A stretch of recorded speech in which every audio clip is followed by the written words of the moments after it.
মাজার ও মন্দিরে হামলাকারীরা অপরাধী, তাদের কোনো ধর্মীয় পরিচয় নেই।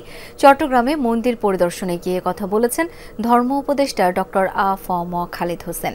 জানান, উৎসব মুখর পরিবেশে দুর্গাপূজা উদযাপনে সরকার সব ব্যবস্থা নিয়েছে। সম্প্রীতি ও সৌহার্দ্যের পরিবেশ যাতে কেউ নষ্ট করতে না পারে, সেজন্য সবাইকে সতর্ক থাকার আহ্বান জানান উপদেষ্টা। রোববার মহালয়ার মধ্য দিয়ে শুরু হয়েছে শারদীয় দুর্গোৎসবের ক্ষণগণনা। কারুকাজ আর আলোকসজ্জায় সাজছে সব মণ্ডপ, বাড়ছে ভক্ত দর্শনার্থীদের আনাগোনা। সকালে চট্টগ্রামের গোলপাহাড় কালীবাড়ি মন্দির পরিদর্শন করেন ধর্ম উপদেষ্টা। পরিদর্শন শেষে মতবিনিময় সভায় তিনি সম্প্রীতি ও সৌহার্দ্যের পরিবেশ যাতে কেউ নষ্ট করতে না পারে, সেজন্য সবাইকে সতর্ক থাকার আহ্বান জানান। নিরাপত্তার ব্যবস্থা আমরা নিশ্চিত করেছি। স্বরাষ্ট্র মন্ত্রণালয়ের সাথে আমরা বৈঠক করেছি।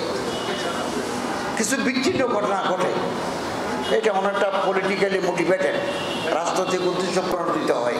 আমাদেরকে সতর্ক থাকতে হবে যাতে আমাদের এই সৌহার্দ্যপূর্ণ পরিবেশকে কেউ বিনষ্ট করতে না পারে।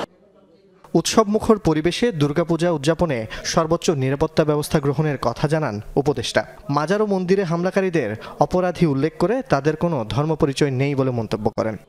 কোনো ব্যক্তি যদি কোনো অপরাধ করে থাকে, ধর্ম অবমাননা করে থাকে, কটূক্তি করে থাকে, ব্যঙ্গ করে থাকে, this person is solely liable not the community, সম্প্রদায় দায়ী নয়। কিন্তু আমরা অনেক সময় আইন হাতে তুলে নিই, গিয়ে ওখানে হামলা করি, মামলা করি, লুটপাট করি। এগুলো আইন হাতে নিলে আইনের শাসন নষ্ট হয়ে যাবে। জুবাইর ইবনে শাহাদাত, যমুনা নিউজ, চট্টগ্রাম।